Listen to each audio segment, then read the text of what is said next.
Shouldn't we have it just towards the camera? Well, but we would see it on the thing hypothetically. Yeah. For first, let's just keep it like this, because we'll know. As well now. Okay. Wait, does someone have a timer on? Timer. I can do it. Thank you.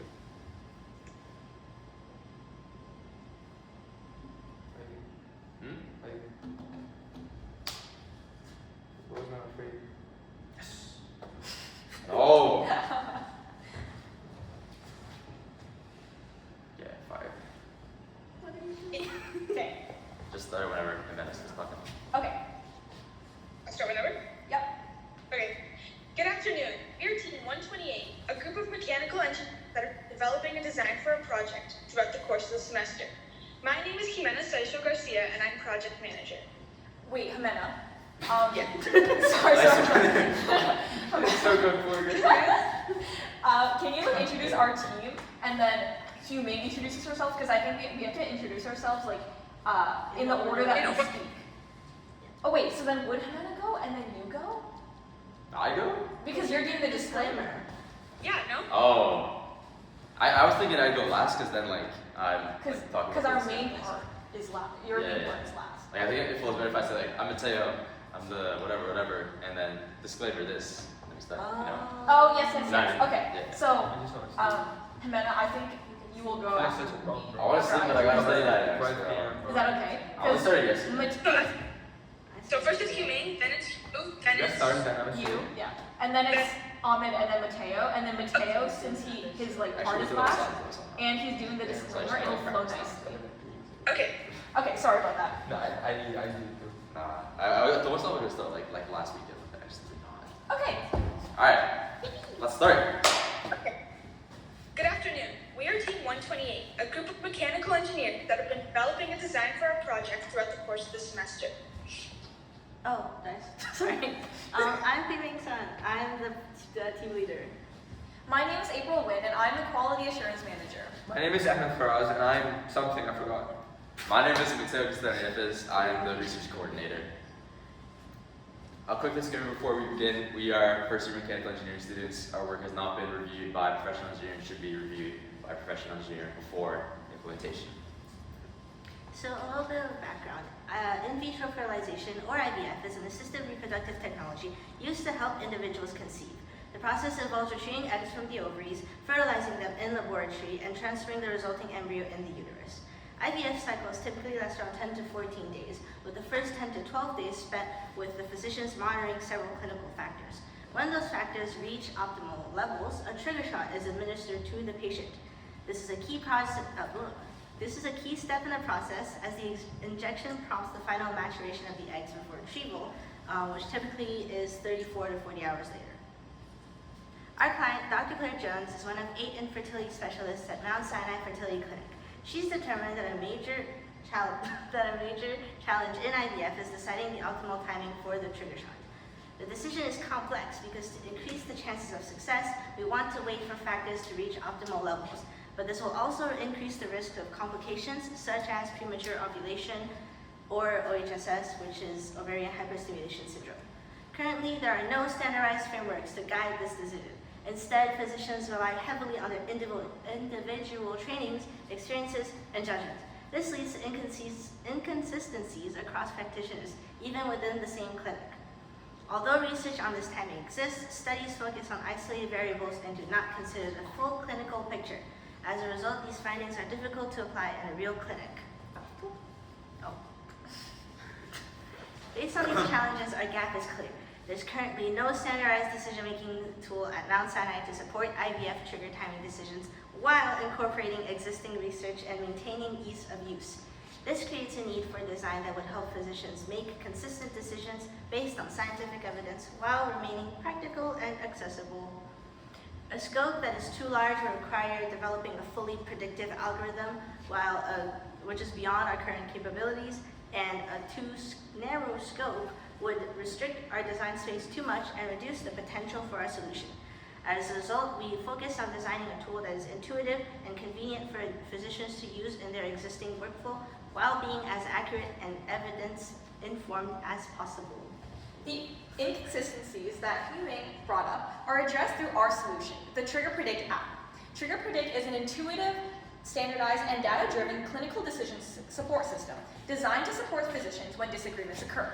Instead of relying solely on individual judgments, the app uses an algorithm based on fertility literature from the past couple of years. The system uses key patient data, including follicle size and count, day of stimulation, and hormone levels, specifically progesterone, luteinizing hormone, and estradiol, to generate an evidence-based recommendation for trigger timing. Our team has developed a prototype to demonstrate how Trigger Predict would work in a real clinical setting. Users will first be presented with an anonymized list of clients, and from this homepage, the user can access each patient's history containing all previously entered data and past recommendations. The decision-making process begins with a preliminary safety check featuring extreme cases where immediate action is required. If any condition is met, the system will directly provide a recommendation. If none are selected, then proper evaluation of each variable is required. Here, the user must input the relevant patient variables, and the app will process them using our predetermined decision-making framework to determine the appropriate recommendation for the trigger shot timing.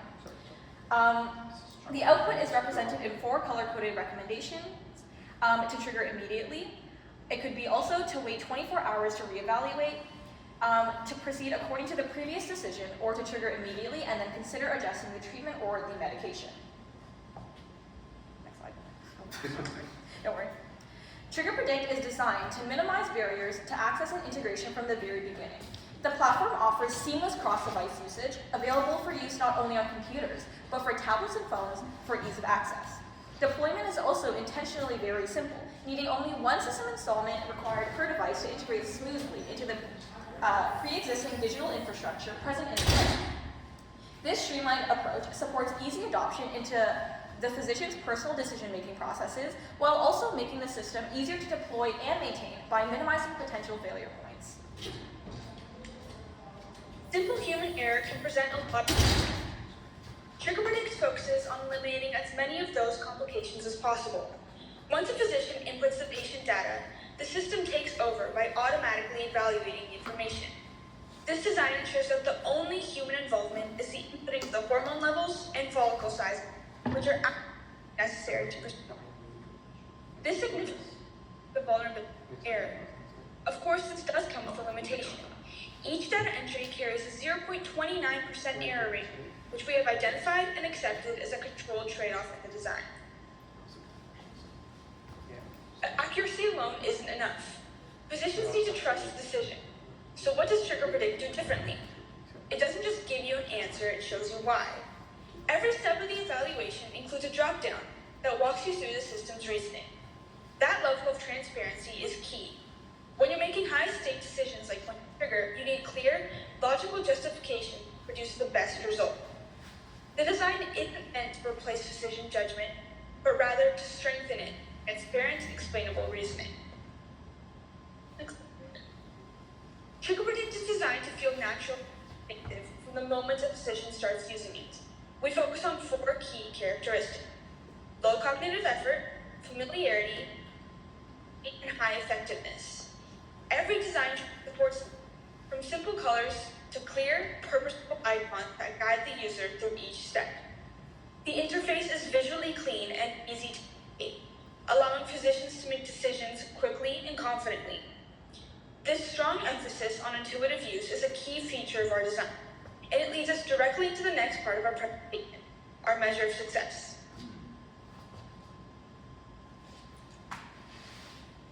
Thank you, Jimena.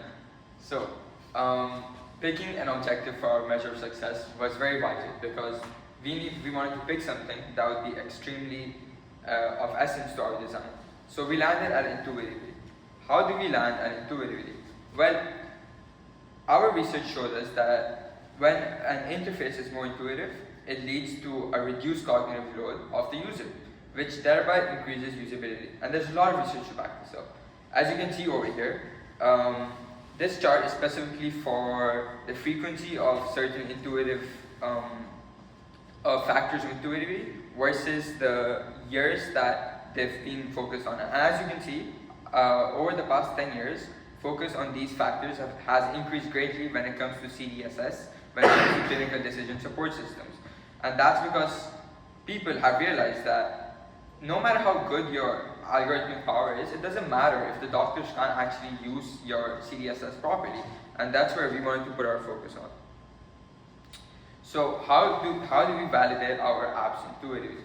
Well, to ensure that our app would genuinely reduce cognitive load and increase usability, we decided to conduct a survey with